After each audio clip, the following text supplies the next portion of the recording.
ഇന്നത്തെ ക്ലാസ്സിൽ എടുക്കാൻ പോകുന്നത് ടൈപ്സ് ഓഫ് സെൻറ്റൻസസ് ആണ്. ടൈപ്സ് ഓഫ് സെൻറ്റൻസസ് 4 തരമുണ്ട്. Declarative sentences, interrogative sentences, imperative sentences, exclamatory sentences. എത്ര എണ്ണം പറഞ്ഞു? Declarative, interrogative, imperative, exclamatory sentence.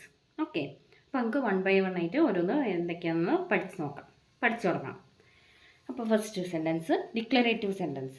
Declarative എന്ന് പറഞ്ഞാൽ ആ വാക്കിൽ തന്നെ ഉണ്ട്, ഒരു ഒപ്പീനിയനാണ്. ഒപ്പീനിയൻ പറയില്ല നമ്മൾ, ഒരു സിമ്പിൾ സ്റ്റേറ്റ്മെൻറ്റാണ്. States a sentence that makes a simple statement or states a fact or an opinion. നമ്മളിപ്പോൾ ഒരു അഭിപ്രായം പറഞ്ഞു, അതൊരു ഡിക്ലറേറ്റീവ് സെൻറ്റൻസ് ആണ്. It is called a declarative sentence, or we can say that they are simple statements which rely on an information, and declarative sentence is a most common type of sentence used in English language. Declarative sentences ends with full stop. Declarative sentences അവസാനിക്കുന്നത് ഒരു full സ്റ്റോപ്പോട് കൂടിയിട്ടാണ്. Okay, ഒരു opinion അതാണ് പറയുന്നത്. അപ്പോൾ ഒരു full stop അല്ലേ വേണ്ടത്, അപ്പോൾ ഫുൾ സ്റ്റോപ്പ് തന്നെ വേണം എൻഡ് ചെയ്യും. എക്സാമ്പിൾ പറയുകയാണെങ്കിൽ ഐ എം 10 years old. അതൊരു ട്രൂ ഫാക്റ്റാണ്, സിമ്പിൾ സ്റ്റേറ്റ്മെൻ്റ് ആണത്. അപ്പോൾ അത് എൻഡ് ചെയ്യുന്നത് ഫുൾ സ്റ്റോപ്പോട് കൂടിയിട്ടായിരിക്കണം. Okay, Aman is voracious reader. Aman എന്ന് പറയുന്ന വ്യക്തി ഒരു വൊറേഷ്യസ് റീഡറാണ്. The clothes that are lying on there are old. A rainbow has 7 colors. അതൊരു ജനറൽ ഫാക്റ്റാണ്, സിമ്പിൾ സ്റ്റേറ്റ്മെൻറ്റും കൂടിയാണ്. അപ്പോൾ അത് ഫുൾ സ്റ്റോപ്പോടുകൂടി എൻഡ് ചെയ്തു. All these sentences state a fact or an opinion. It tells us about something or they let us know they specific something specific. Such kinds of sentences are called declarative sentences.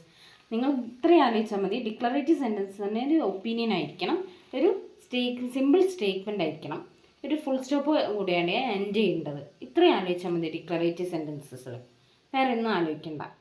പിന്നെ consider these suits as sentences. This is a red balloon, this is not a blue balloon. അടുത്ത ലൈനിൽ എഴുതുക. അപ്പോൾ this is a red balloon എന്നുള്ളത് ഒരു positive സ്റ്റേറ്റ്മെൻറ്റും positive സെൻറ്റൻസസും, this is not a blue balloon എന്നുള്ളത് ഒരു നെഗറ്റീവ് സ്റ്റേറ്റ്മെൻറ്റുമാണ്. ഈ പോസിറ്റീവ് സ്റ്റേറ്റ്മെൻറ്റിന് വേറൊരു പേരും കൂടി ഉണ്ട്, എഫർമേറ്റീവ് സെൻറ്റൻസസ് എന്ന് പറയും. AFFIRMATETIVE, affirmative sentences. പോസിറ്റീവ് സെൻറ്റൻസസിന് എന്താ പറയുക? എഫർമേറ്റീവ് സെൻറ്റൻസസ് എന്ന് പറയും. നെഗറ്റീവ് സെൻറ്റൻസസിന് negative declarative statement is known as negative sentences എന്ന് പറയുന്നത്. നെഗറ്റീവ് ഡിക്ലറേറ്റീവ് സ്റ്റേറ്റ്മെൻറ്റിനെ നെഗറ്റീവ് സെൻറ്റൻസ് എന്നും പോസിറ്റീവിന് എഫർമേറ്റീവ് സെൻറ്റൻസസും പോസിറ്റീവ് സെൻറ്റൻസിന് എഫർമേറ്റീവ് സെൻറ്റൻസസ് എന്നും പറയുന്നു. അപ്പോൾ this is a red balloon എന്നുള്ളത് പോസിറ്റീവ് സ്റ്റേറ്റ്മെൻ്റ് ആണ്, അതായത് ഒരു എഫർമേറ്റീവ് സ്റ്റേറ്റ്മെൻ്റ് ആണ്. This is not a blue balloon എന്നുള്ളത്, അപ്പോൾ ആ നോട്ട് എന്നുള്ളത് അതാണ് അവിടെ നെഗറ്റീവ് എന്ന് കാണിക്കുന്നത്. അപ്പോൾ അത് നെഗറ്റീവ് സെൻറ്റൻസസ് ആണ്. അപ്പോൾ അത് നെഗറ്റീവ് സെൻറ്റൻസസിൽ പെടും. Negative declarative statements is also called negative sentence. Identify the type of negative declarative sentences. It was raining. It was raining എന്നുള്ളത് എന്താണ്? It gives an information which is positive. So this sentence is called affirmative sentence. I haven't done my homework. Haven't എന്നുള്ളത് contraction of have നോട്ടിൻ്റെയാണ്. Have നോട്ടിന് പകരം ഉപയോഗിക്കുന്ന ഒരു contraction ആണ് haven't എന്ന് പറയുന്നത്. ഞാൻ ഹോംവർക്ക് ചെയ്തിട്ടില്ല എന്ന് പറയുന്നത്. So we have the word not in the sentence. അവിടെ നോട്ട് എന്ന് പറഞ്ഞാൽ ഒരു വേർഡ് ഉണ്ട് സെൻറ്റൻസിൽ. അപ്പോൾ നെഗറ്റീവ് സെൻറ്റൻസസ് ആണത്.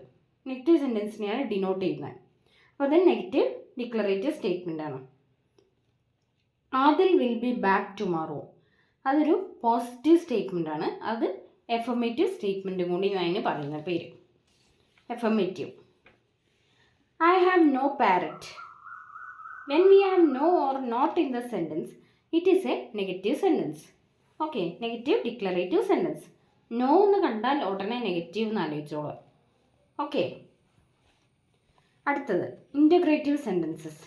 ഇൻ്റഗ്രേറ്റീവ് എന്ന് പറയുന്നത് ഒരു ക്വസ്റ്റ്യൻ മാർക്കോട് കൂടിയിട്ട് നമ്മൾ ചോദ്യങ്ങൾ ചോദിക്കുക, അതാണ് ഇൻ്റഗ്രേറ്റീവ് സെൻറ്റൻസസ് എന്ന് പറയുന്നത്. A sentence that asks a question is called an interrogative sentences. It ends with a question mark. ഒരു എക്സാമ്പിൾ നോക്കാം, നമുക്ക് കുറച്ച് എക്സാമ്പിൾസ് നോക്കാം. Are you feeling hungry? നിനക്ക് വിശക്കുന്നുണ്ടോ? അതൊരു ക്വസ്റ്റ്യൻ അല്ലേ, ക്വസ്റ്റ്യൻ മാർക്ക് ഇടുക, എൻഡ് ഫുൾ സ്റ്റോപ്പിൽ, സോറി അവസാനം ക്വസ്റ്റ്യൻ മാർക്ക് ഇടുക. When did you come? അത് നീ എപ്പം വന്നു? വെൻ ഡിഡ് യു കം, നീ എപ്പം വന്നു? അപ്പോൾ ഒരു question mark. Does Annie like to drink milk? Question mark. How are you? Fine എന്നൊക്കെ നമ്മൾ പറയുന്നേ, how are you? Question mark. All these sentences ask us something, and you can notice that all sentences end in a question mark. Such kind of sentences is called integrative sentences. ഇനി അടുത്തത് imperative sentences ആണ്. Imperative എന്ന് പറയുന്ന sentences എന്ന് പറയുന്നത് ഒരു order ആയിരിക്കാം, ഒരു അഡ്വൈസ് ആയിരിക്കാം, ഒരു റിക്വസ്റ്റ് ആയിരിക്കാം. അങ്ങനത്തെ സെൻറ്റൻസസിനേക്കാണ് ഇംപറേറ്റീവ് സെൻറ്റൻസസിൽ പറയുന്നത്. ഇപ്പോൾ എക്സാമ്പിൾ പറയുകയാണെങ്കിൽ ഷട്ട് ദ ഡോർ. അപ്പോൾ അത് കമൻ്റാണ്. ഷട്ട് ദ ഡോർ, കമൻറ്റ്, അല്ലെങ്കിൽ ഒരു ഓർഡറാണ്. ആ ഡോർ നടക്കൂ എന്ന് പറയില്ല നമ്മൾ, അപ്പോൾ ഒരു ഓർഡർ അല്ലേ, ഇത് ഒരു കമൻ്റാണ് അത്. Please hand me that book, please. അപ്പോൾ പ്ലീസ് എന്ന് പറയുമ്പോൾ എന്താണ്, റിക്വസ്റ്റ് ആണ്, റിക്വസ്റ്റ് ചെയ്തു. ഡോണ്ട് എവർ ലൈ, ഒരിക്കലും നീ കള്ളം പറയരുത്. അപ്പോൾ എന്താണ്, ഒരു അഡ്വൈസ് കൊടുക്കില്ല, നമ്മൾ ഉപദേശിക്കുക. ഓക്കെ, അടുത്തത് എക്സ്ക്ലമേറ്ററി സെൻറ്റൻസസ്. എക്സ്ക്ലമേറ്ററി സെൻറ്റൻസസ് നമുക്ക് ആ പേരിൽ തന്നെ ഉണ്ട്. എക്സ്ക്ലമേഷൻ മാർക്കില്ലേ, ഒരു ഒറ്റ വര, ഒരു ഒറ്റ കുത്ത് താഴെ, എക്സ്ക്ലമേഷൻ മാർക്ക്.